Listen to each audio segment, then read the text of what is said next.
What exactly happens in this internal revolution? What happens in a person?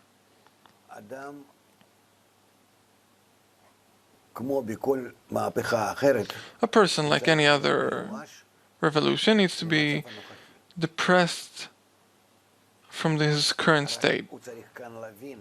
He just needs to understand the reasons for the situation, that it's not the elite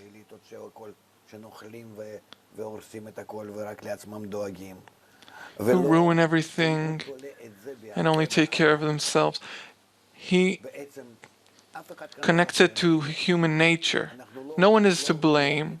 We're not going to kill anyone. We're not going to switch positions or kick out someone from office, because the next one will be only worse. We see that.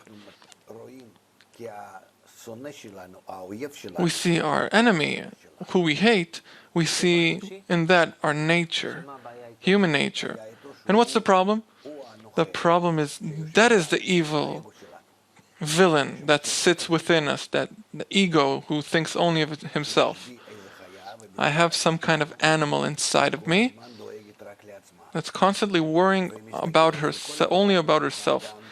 And he views the world, this animal views the world outside of a person and thinks only, how can I enjoy, how can I use each and every thing and each and every one for my benefit only.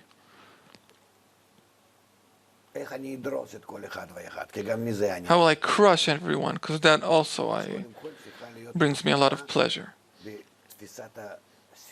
So first of all, there needs to be a revolution for the cause of my destiny.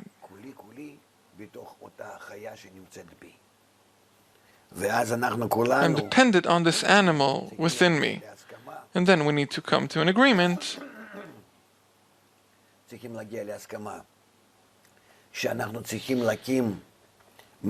Then we need to develop a system, which is a system of our internal correction. That's first stage.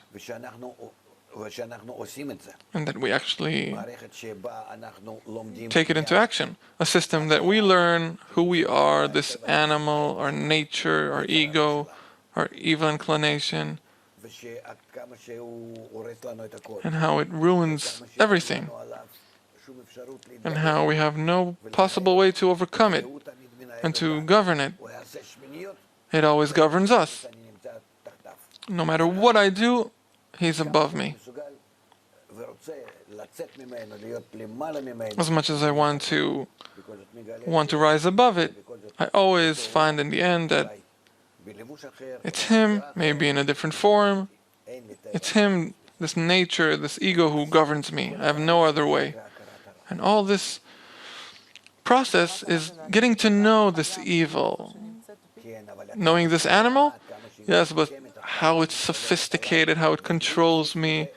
And for me, I have nothing else except that. Only one thing can save me from that.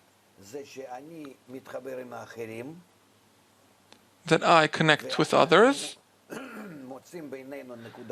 and we find between ourselves a connecting point, and work from that connecting point. If we work from there,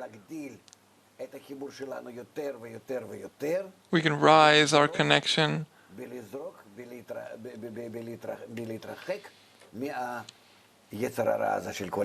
and to be apart, be further away from this animal, this ego inside of us, only in that way. So when we start to work on it, this is called integral education or the wisdom of connection. Doesn't matter how you call it. We arrive at the first stage of the revolution. This means that the next revolutionary, what will he teach us? The next revolutionary will be the guide, the teacher, in short. It's the instructor, if you can say. He doesn't rise above and against anyone. He doesn't turn one side of the people against the other side, one country against the other. Bolsheviks also wanted a war. They wanted to weaken the elite. Here we have nothing like that. Here we are facing man. It could be a person sitting there in simple work, or it could be a king. Doesn't matter. Everyone on the spectrum is in the same disease. Everyone is under the control of this ego, this evil inclination. So basically, each and every one needs to go through a change. Learn where we are, learning this process of development of human nature, where we are today and where we need to be. And then, after we understand and feel, then from there we can start to, in accordance with our inner change, we will be able to assemble these changes in social structures. There's no revolution, there's no mutiny, there's no terror, guerrilla warfare. It has to be from inside, through the level of correction, through understanding, and through the inner desire of a person. That is why, basically, our systems to explain, to teach, to educate, how the environment and society affects a person. So let's summarize the characteristics of the next revolutionary. I understood that he's a teacher, a guide, he's an educator. His goal is to bring a private person in all of society, in all different levels, from the elite to the simple people, to an inner understanding that we have inside of us something that is making us miserable, ruining our life, doesn't let us connect with others in a good manner. It's like this evil inside us. And this picture that I draw is that this person or a group of people that lead this revolution are teachers, people of education.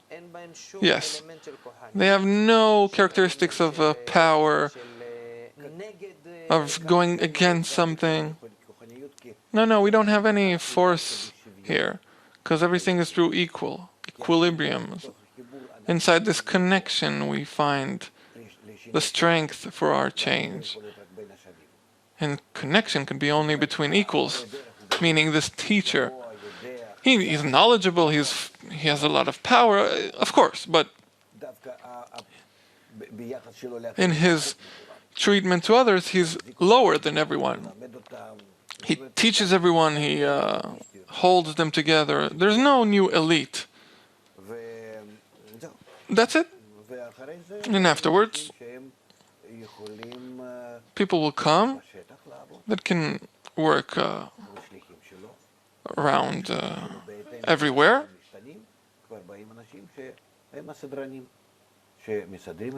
And then we have more people that can organize this new society in accordance to how they change all this society together. And this is a revolution, meaning here we have an internal revolution.